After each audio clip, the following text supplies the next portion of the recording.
देखिए अब तक तो हमने लाइफ वाला पार्ट में पढ़ा था, अब पढ़ेंगे केमिस्ट्री में कार्बन और कार्बन के महत्वपूर्ण यौगिकों के बारे में। केमिस्ट्री के बारे में हम देखा है कि केमिस्ट्री में 1 से 20 तक के जो तत्व होते हैं उन तत्वों की संयोजकता और उनके क्रमांक वगैरह हमें याद होना बहुत आवश्यक है। अब देखते हैं हम कार्बन और कार्बन के महत्वपूर्ण यौगिक के बारे में पढ़ेंगे। कार्बन एवं उसके यौगिक, ठीक है। कार्बन और उसके यौगिक के बारे में हम पढ़ेंगे इस पार्ट में कि सबसे पहले हमें कार्बन की जो है बर्जीलियस ने 1815 में कार्बन का निर्माण केवल जीवधारी स्रोतों से किया था। जो कार्बन का निर्माण था एक बर्जीलियस नाम का एक वैज्ञानिक था,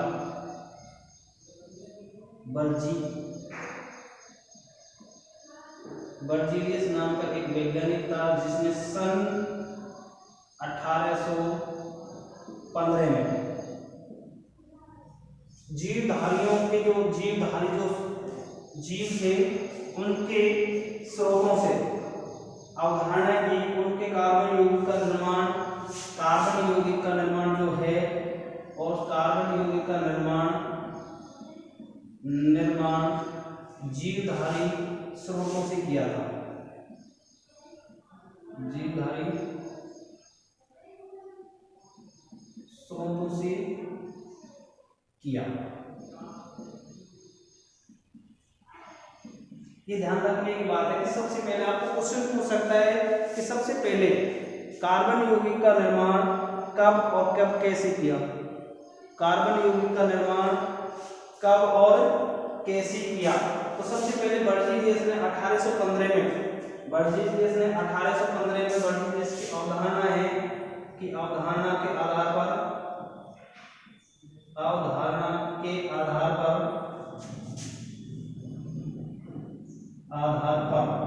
कार्बन यौगिक का निर्माण किया गया था। और वो किसमें किया गया था, बर्जीलियस ने 1815 में दी थी लिविंग ओरिजियम जीवधारी स्रोतों से किया था। लिविंग ओरिजियम के आधार पर किया गया था। लेकिन 1828 में लेकिन 1828 में एक वैज्ञानिक आए जिसे हेलोवा कहते हैं,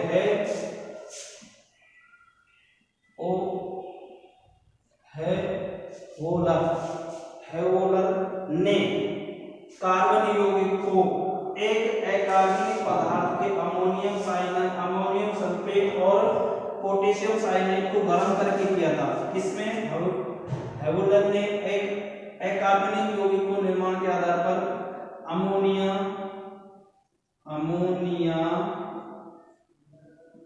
साइनाइड वे अमोनियम सल्फेट व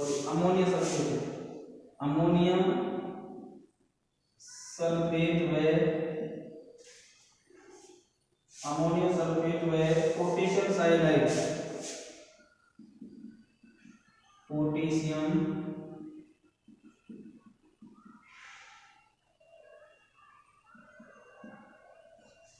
अमोनियम सल्फेट व पोटेशियम साइनाइड को गर्म करके प्रयोगशाला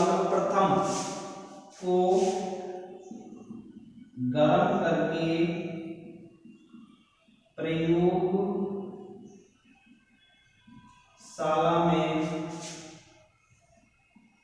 सर्वप्रथम यूरिया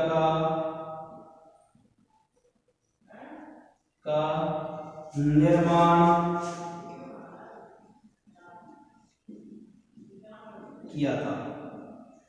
तो सबसे पहले इस कार्बन की अवधारणा सबसे पहले 1815 में अवधारणा की थी, किसने, बर्जीलियस ने की थी। और कार्बन यौगिक का निर्माण जीवधारी स्रोतों से लिविंग ओरिजियम के आधार पर की गई थी। उसके बाद 1828 में हेलोवर ने अपनी एक प्रयोगशाला में एक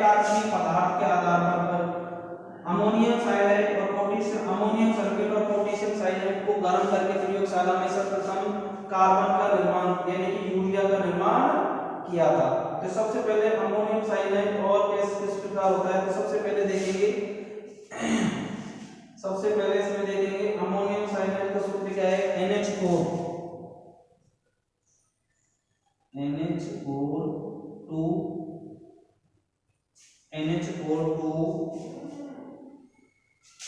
प्लस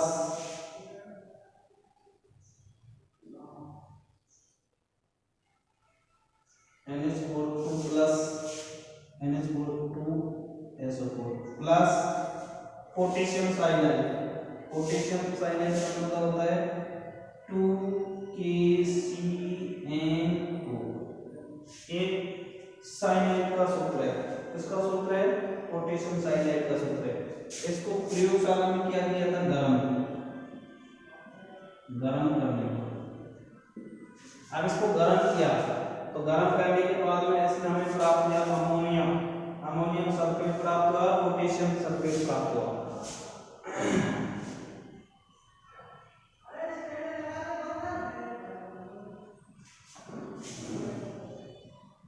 अमोनियम साइनाइड प्राप्त हुआ, पोटेशियम साइनाइड प्राप्त हुआ। देखिए इसमें 2NH4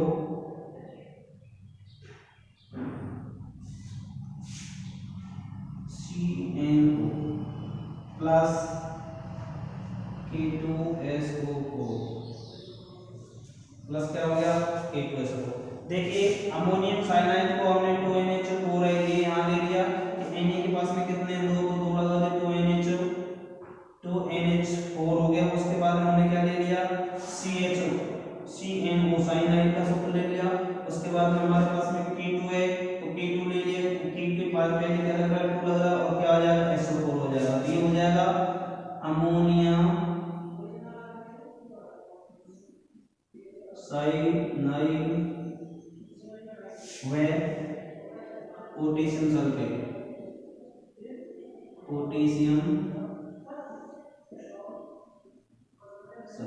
ठीक है, ये बन गया हमारे पास में। तो सबसे पहले अमोनियम सल्फेट और पोटेशियम साइनाइड को गर्म किया, तो इस प्रकार का हमें एक पदार्थ मिले, अमोनियम साइनाइड और पोटेशियम साइनाइड को हमने प्राप्त किया। अब इसको पोटेशियम साइनाइड को हमने गर्म किया, इसको जो पोटेशियम साइनाइड है इसको हमने गर्म किया, ये पोटेशियम साइनाइड है, इसको हम फिर दोबारा से गर्म करते हैं, और गर्म करने के बाद में हमें क्या प्राप्त होता है, ये यूरिया पदार्थ प्राप्त होता है। क्या प्राप्त होता है, पहले के अमोनिया साइनेट,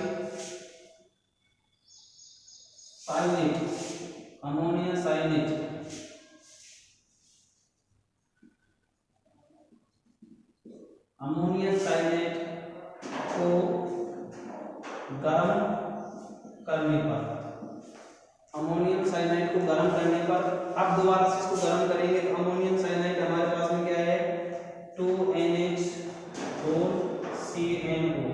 इसको हम गर्म करेंगे, गर्म करने पर, यानी लिखेंगे गर्म करने पर। अब इसको हम गर्म करेंगे, तो गर्म करने पर हमें एक पदार्थ प्राप्त होता है। हमें क्या प्राप्त होता है, एक पदार्थ प्राप्त होता है, और उस पदार्थ को हम क्या कहते हैं, यूरिया। क्या कहते हैं, यूरिया कहते हैं। अब इसमें दूसरा एक पदार्थ हो जाता है NH4CnO। ये इसको हम फिर दोबारा गर्म करेंगे, इसको गर्म करेंगे, इसको गर्म करेंगे, इसको करेंगे गर्म, तो इसको गर्म करने पर, ये अमोनिया साइनाइड है। ये क्या है, अमोनिया, ये लिखेंगे अमोनिया साइनाइड। इसको हम गर्म करेंगे, तो इसको गर्म करेंगे, तो इसको गर्म करेंगे तो टुकड़ों में टूट जाएगा, NH2 इक्वल NH2। इसके बाद में हमारे पास में क्या है,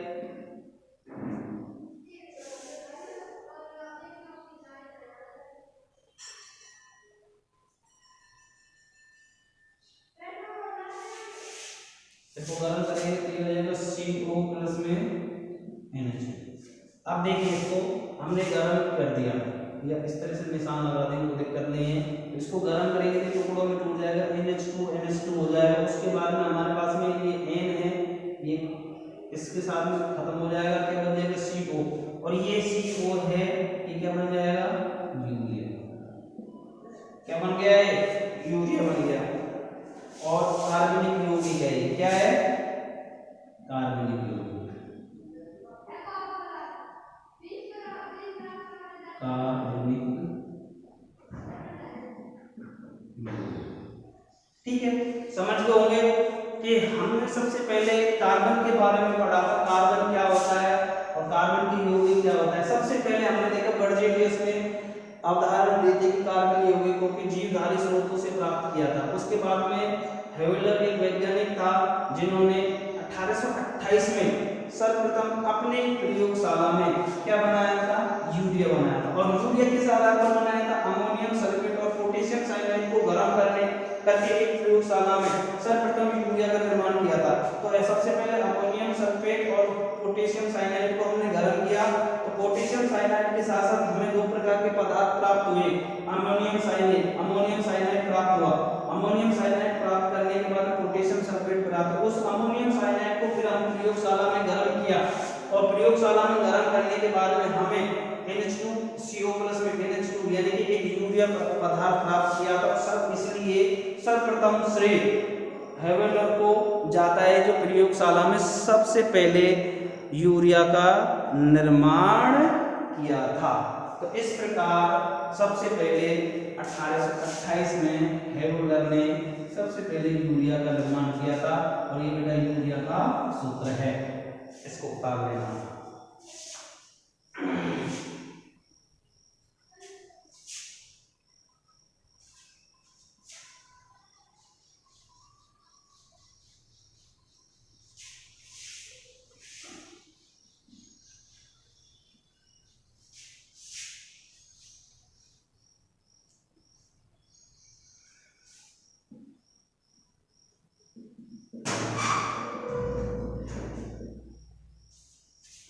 देखिए इसमें अब देखते हैं हम, सबसे पहले हमने यूरिया के निर्माण प्रक्रिया के बारे में समझा। अब हम देखेंगे कार्बन परमाणु की विशेषता के बारे में। कार्बन परमाणु की विशेषता क्या है, यहाँ लिखेंगे कार्बन परमाणु की विशेषता। ठीक है, तो कार्बन परमाणु की विशेषता क्या है कि कार्बन परमाणु होता क्या है इसकी विशेषता, इसके बारे में हम देखेंगे। कार्बन परमाणु की विशेषता क्या है, तो आप सबसे पहले नंबर 1 है इसकी आवर्त सारणी में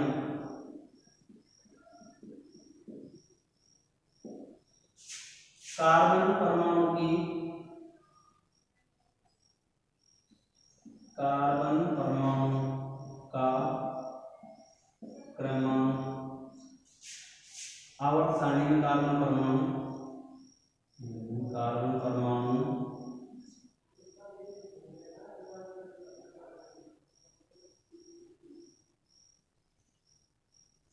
आवर्त सारणी में कार्बन परमाणु क्रमांक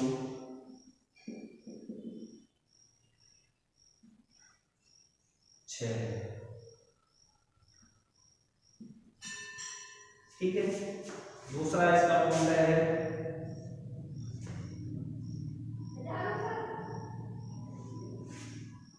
इसका इलेक्ट्रॉनिक विन्यास, इसका इलेक्ट्रॉनिक विन्यास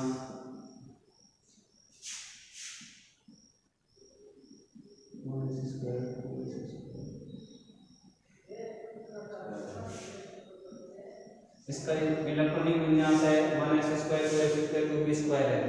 ठीक है, 2 और 4। ठीक है, 6 हो गए। तीसरा पॉइंट है इसका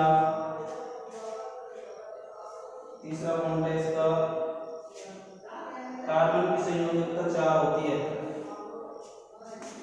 यानी कार्बन की संयोजकता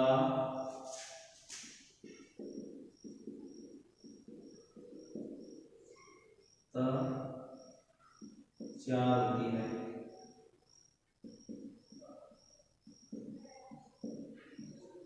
कार्बन संयोजकता कितनी होती है 4 होती है, -4। ठीक है, उसके बाद में हमारा अगला बॉन्ड है, उसके बाद में हमारे पास में चौथा बॉन्ड है कार्बन परमाणु,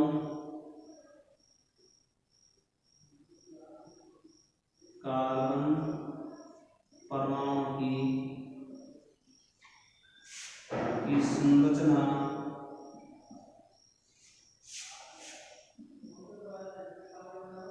कार्बन परमाणु की संरचना या ज्योमेट्री,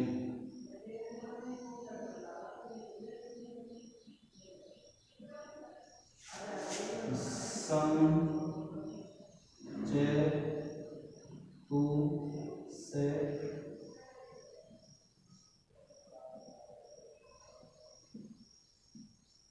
समचतुष्फलकीय होती है।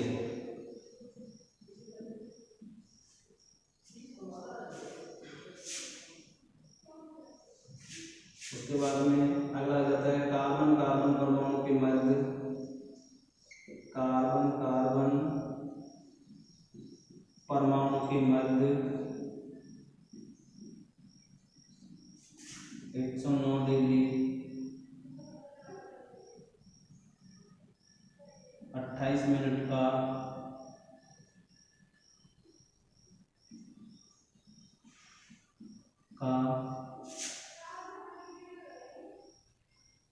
कोण बनता है। उसके बाद अगला है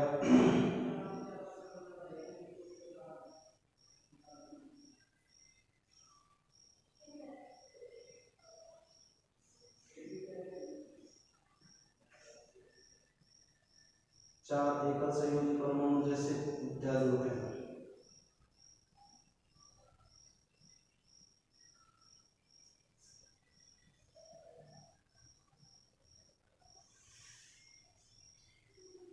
इसकी संयोजकता 4 होती है, इसमें कई बिंदु होते हैं, इसमें 4 एकल संयोजी परमाणु होते हैं। इसमें लिखेंगे, इसमें 4 एकल संयोजी परमाणु होते हैं। 4 एकल संयोजी परमाणु का मतलब होता है कि इसमें ऐसे परमाणु जुड़े होते हैं जिसकी संयोजकता 1 होती है, जैसे CH4 है, उसके बाद में जैसे CCl4 है। ठीक है, ये तो मीथेन है, ये क्या है, मीथेन है। ये कार्बन टेट्राक्लोराइड है, ये कार्बन टेट्राक्लोराइड। ठीक है, इसमें ये कौन कह रहा है कि इसमें 4 एकल संयोजी परमाणु भी होते हैं, इसमें 4 ऐसे परमाणु होते हैं जिनकी संयोजकता 1 होती है।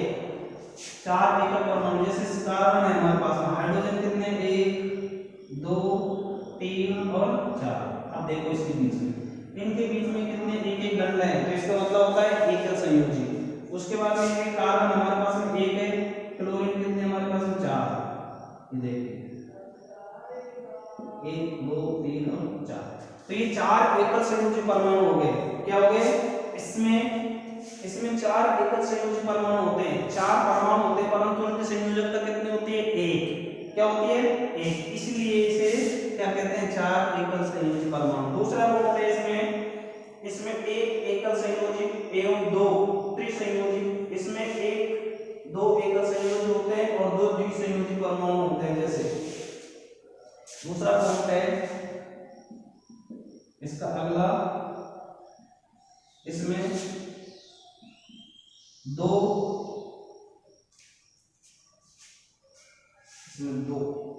एकल संयोजी, 2 एकल संयोजी वे 2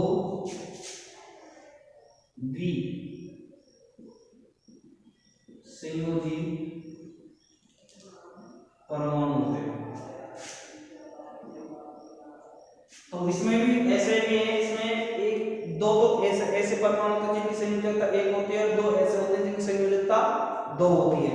तो उदाहरण लेते हैं हम, जैसे सॉरी 2 नहीं होते, इसमें 1 होता है, 1 होता है।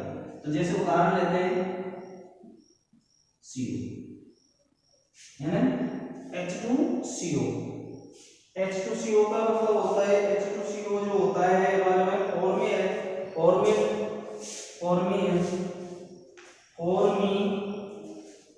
फॉर्मेल्डिहाइड बोलते हैं इसे।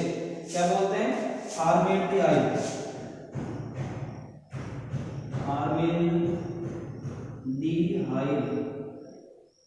अब इसको कैसे करते हैं? जैसे कार्बन ले लिया हमने, तो कार्बन के कितने हो गए?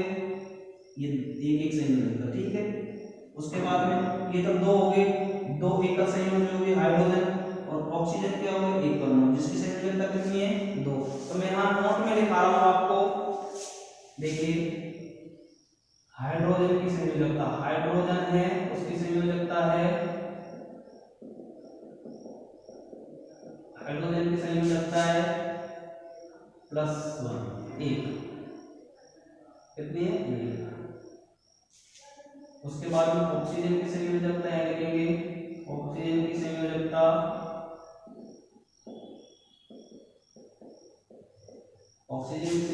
है यहाँ पर कितनी है? 2। उसके बाद में नाइट्रोजन की संयोजकता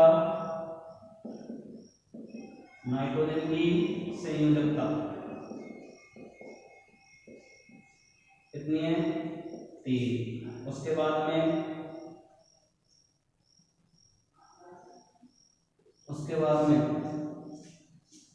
कार्बन की संयोजकता, बराबर में 4। तो ये ध्यान रखना है हमें, ये चीज ध्यान रखने के लिए इस पार्ट में यही चीज सबसे ज्यादा आएगी। हाइड्रोजन की संयोजकता रखनी है, ऑक्सीजन की संयोजकता याद रखनी है, नाइट्रोजन की संयोजकता याद रखनी है और कार्बन की संयोजकता याद रखनी है। तो हमें 2 एकल संयोजी होते हैं इस पदार्थ, ऐसे फॉर्मेल्डिहाइड में 2 एकल संयोजी है, 2 पदार्थ 2 ऐसे हैं जिसकी संयोजकता 1 है, और एक पदार्थ ऐसा, एक परमाणु ऐसा है जिसकी संयोजकता कितनी है? 2 है। तो H2 + H2CO है, तो H कितने हमारे पास में? 1 है 2, जिनकी संयोजकता 1 है, यहाँ मैंने ऊपर लिखा रखा 1 है। और ऑक्सीजन की संयोजकता कितनी है? 2। तो ये हो गए 2 एकल संयोजी, एक द्विसंयोजी परमाणु होता है इसमें। अगला पॉइंट है इसमें हमारे पास में, अगला पॉइंट देखते हैं इसमें,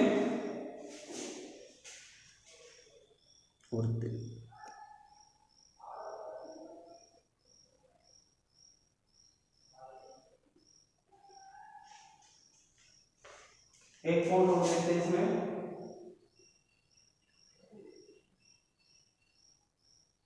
इसमें एक पॉइंट है हमारे पास में, एक त्रिसंयोजी, एक एकल संयोजी। अटो पॉइंट है इसका, एक एकल संयोजी व एक त्रिसंयोजी होते हैं।